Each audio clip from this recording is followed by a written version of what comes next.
Hello বন্ধুরা, শুভ সন্ধ্যা। আজকে দেখতেই পাচ্ছেন আমার রান্নাঘরে বিশাল বড় এক গেস্ট হচ্ছে আমার দিদির ছেলে। ও এসছে, তাই ওর জন্য আজকে আমি বানাচ্ছি মটন বিরিয়ানি।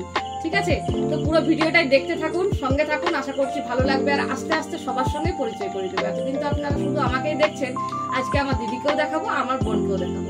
তো বন্ধুরা, খুব ভালো জমজমাটি হতে চলেছে আজকের ব্লগটা, আর তার সঙ্গে তো মটন বিরিয়ানি থাকছেই। তো পুরোটাই কিন্তু দেখবেন, স্কিপ না করে। আর দেখুন, এই বিরিয়ানির রেসিপির জন্য এখানে আমি প্রায় 1.5 কেজির মতো মটন নিয়ে নিয়েছি। তো চলুন ঝটপট তাহলে বানিয়ে ফেলি আজকের মটন বিরিয়ানি। জল গরম হয়ে গেছে, আর বিরিয়ানির রাইসটা সেদ্ধর জন্য দিয়ে দিচ্ছি গোটা গরম মশলা আর 1 চামচের মতো বিরিয়ানি মশলা আর 2টো কাঁচা লঙ্কা, ভালো ফ্লেভারের জন্য। চালটা আমি 20 মিনিট আগে ভিজিয়ে রেখেছিলাম, জল ঝরিয়ে রেখেছি। এবার চালটা দিয়ে দিচ্ছি সেদ্ধর জন্য। বন্ধুরা, বিরিয়ানির জন্য এখানে আমি নাফিস চাল ব্যবহার করছি, পাতি লেবুর রস, এতে চালটা বেশ ঝরঝরে হবে। আমি দিয়ে দিচ্ছি। এবার দিয়ে দিচ্ছি 2 চামচের মতো সাদা তেল।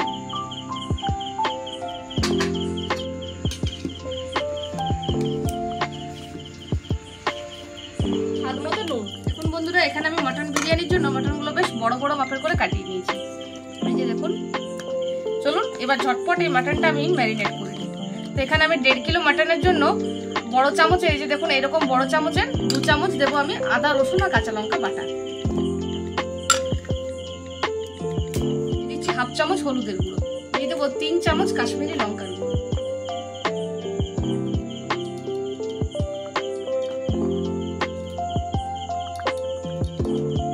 দিয়ে দিচ্ছি 1 চামচ ধনে গুঁড়ো, আর 1/2 চামচ দিয়ে দিচ্ছি জিরের গুঁড়ো। এবার আমি এখানে 1.5 কিলো মটনের জন্য 250 গ্রাম টক দই দিয়ে দিচ্ছি।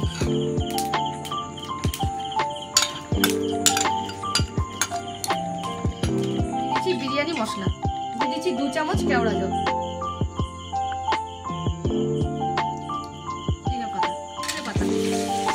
এর মধ্যে দিয়ে দিচ্ছি স্বাদ মতো নুন।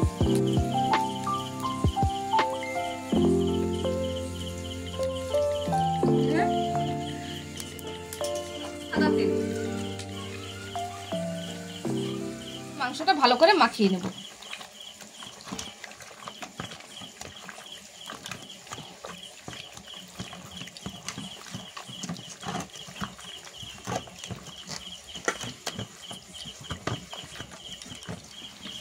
চলুন বন্ধুরা, ভালো করে আমার মাখানো হয়ে গেছে।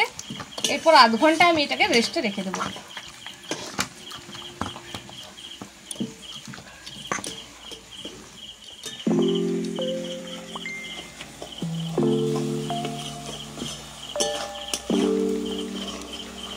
এবারে বেরেস্তা ভাজার তেলটাতে আমি মটনটা বসিয়ে দেবো।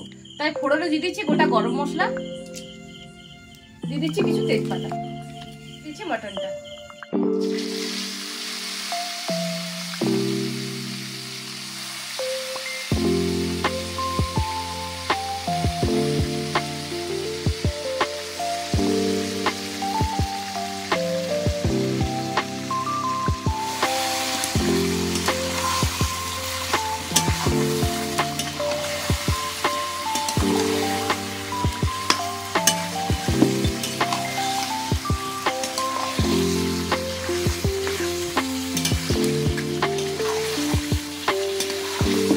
কড়াইতেই কিন্তু 90% রান্না করে নেব, আর 10% দমে আমার রান্না হবে ডেকচির মধ্যে। তাহলে কিন্তু বিরিয়ানিতে মটনটা কাঁচা রয়ে যাবে। তাই একটু ঢাকা দিয়ে দিয়ে মটনটা আমি সেদ্ধ করে নেব।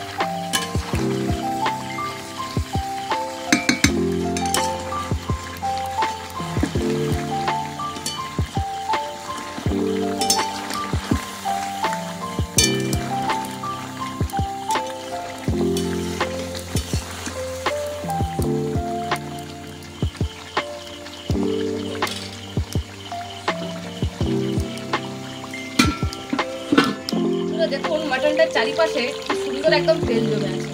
এই তেলটারও কিন্তু আমার কাজ আছে, বুঝলেন তো? সেটা আমি লাস্টে আপনাদেরকে দেখাবো। তো চলুন এই তেলটাকে আমি হাতার সাহায্যে বাটিতে তুলে রেখে দিই।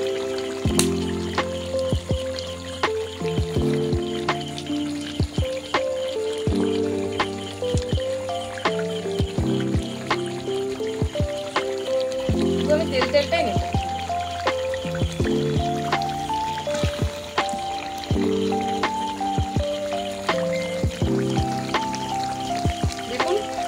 অর্ধেক বাটি হয়ে গেছে। এবার আমি মাটনটার মধ্যে জল দিয়ে দেবো,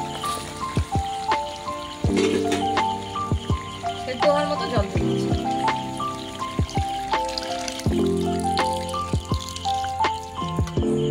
একটু বেরেস্তা ছড়িয়ে দিচ্ছি।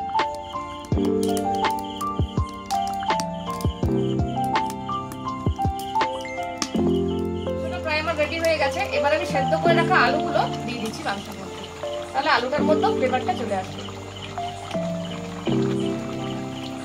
মাটনের তেলটার মধ্যে দিয়ে দিচ্ছি আমি একটু ধনেপাতা,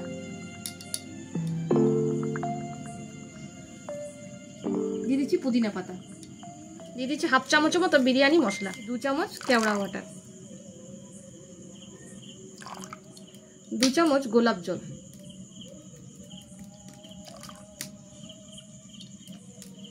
দিয়ে দিচ্ছি একটু বেরেস্তা করে মিশিয়ে নেব।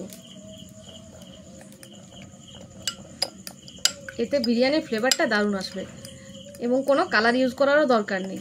দেখবেন এটার জন্য বিরিয়ানির মধ্যে একটা দারুণ কালার আসবে।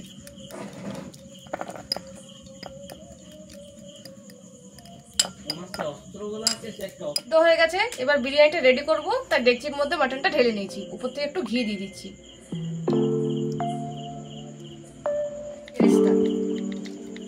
উপর থেকে ছড়িয়ে ছড়িয়ে দিই।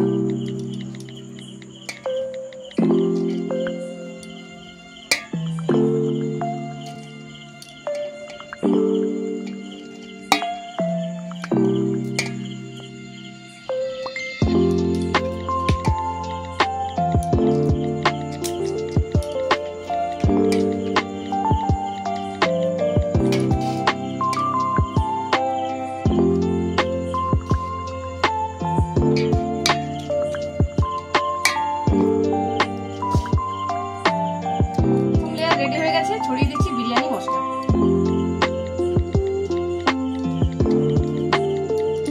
তুলে রাখা তেলটা আমি বিরিয়ানির উপর ছড়িয়ে দেবো।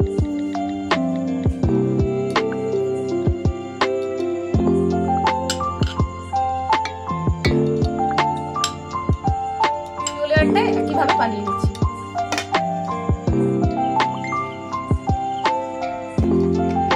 বিরিয়ানি মশলা,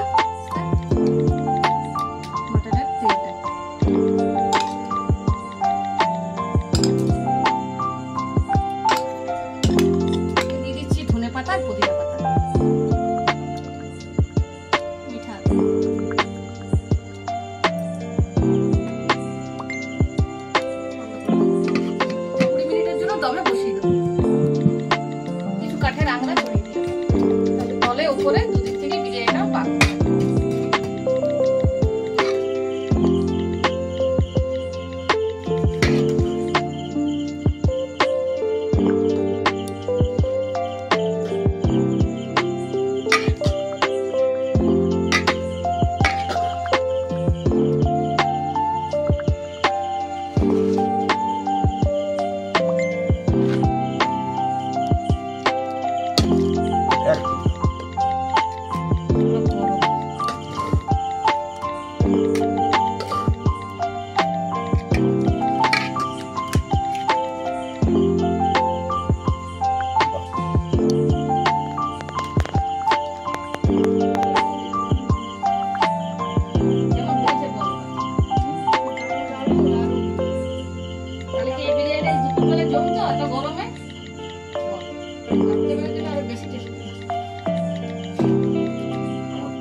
দারুণ হয়েছে, দারুণ ভালো হয়েছে, খুব সুন্দর, খুব সুন্দর, দারুণ।